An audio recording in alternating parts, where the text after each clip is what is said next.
Joining us right now in Chicago is Price Futures Group Senior Account Executive, author of the Energy Report, Phil Flynn. Phil, good to see you this morning. Thanks so much for joining us. Good morning, Maria. It's great to be here. What's troubling oil today? I mean, square that circle in terms of what the market's doing ahead of this OPEC meeting. I think there's three main things. Obviously, concerns about economic growth. I mean, that is a concern when we saw the stock market get worried. The Huawei news, concerns that we're going to have a big trade war, that sent the market really reeling.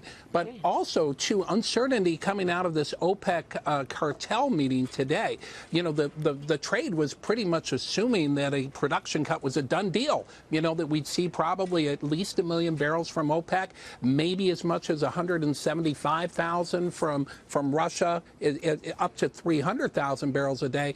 But we heard from the Saudi energy minister today, Khalid al-Falih, that says, hey, not so fast. We really haven't agreed to anything yet.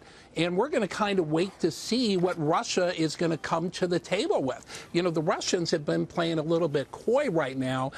The Russian energy companies can still make money at these lower prices. Saudi Arabia cannot. And they're a little bit reluctant to cut production. So this deal that we thought was in the bag 24 hours ago may not be in the bag at all. And we might not get a cut. Or if we do get a cut, it might be smaller than we originally assumed. Phil, one question. I know you mentioned a lot about Russia and Saudi, but two things. What about Qatar leaving OPEC, and how do you view the whole situation with Iran, needing the money to sell more oil? I think there was a lot of concerns that could be the breakup of the OPEC cartel. Now, Qatar is basically coming back and saying, listen, no, it's not about that we're upset with Saudi Arabia or we've become marginalized in the cartel. It's more about our focus on natural gas production. But a lot of market watchers are saying, hey, wait a minute. There's a lot of people in the cartel that are very upset with the way Saudi Arabia and Russia are basically dictating oil policy for the world, that everybody else in the cartel really doesn't matter what they think because it's only what these two countries think. So there is concern that Qatar could be the first of other members that may leave the cartel in the future. Some people are speculating that either Iran and Iraq want out because they're not getting what they want out of Saudi Arabia. But right now, the focus is more on what they're going to do in the next 24 hours. Yeah, I just want to point out, Qatar produces less oil than New Mexico. So in terms of its overall production, it's irrelevant. But so are you saying New Mexico should join OPEC? I don't know. I didn't get that. We are. You know what? We are a counter as a nation with our great oil-producing states. We are a strong counter to OPEC, stronger than OPEC in some regards. Well, related to that, Phil, you are.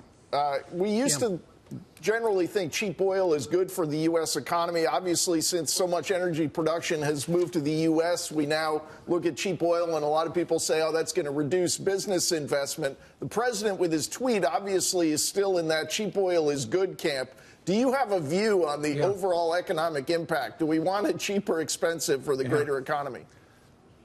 I think you have to be careful what you tweet for because, Donald Trump has been tweeting lower oil prices are good, but crashing oil prices aren't good for anybody.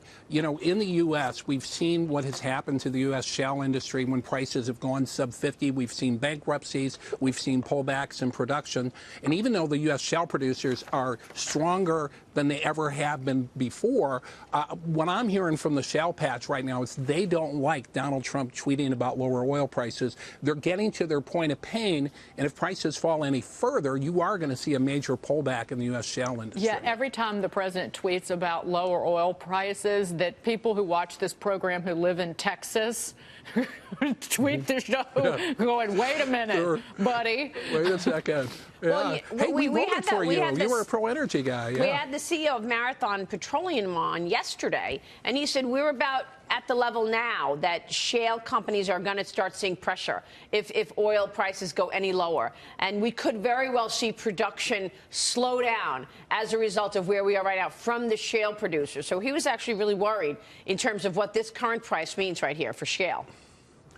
And I think he's absolutely right. Listen, you know what? We've heard in the past that shale oil producers have been more efficient. They do a much better job. They can do things more efficiently. Yeah. And that's absolutely true. But at the same time, a lot of these companies, especially the smaller ones, are very deep in debt. They've spent a lot of money to get this oil out of the ground. And they're actually, many of these companies are actually paying more money per barrel than they can get by selling it right now. So that's not a win-win for anybody. All right, Phil, we will keep watching that. Thanks so much, Phil Flynn, for weighing in here during this OPEC meeting.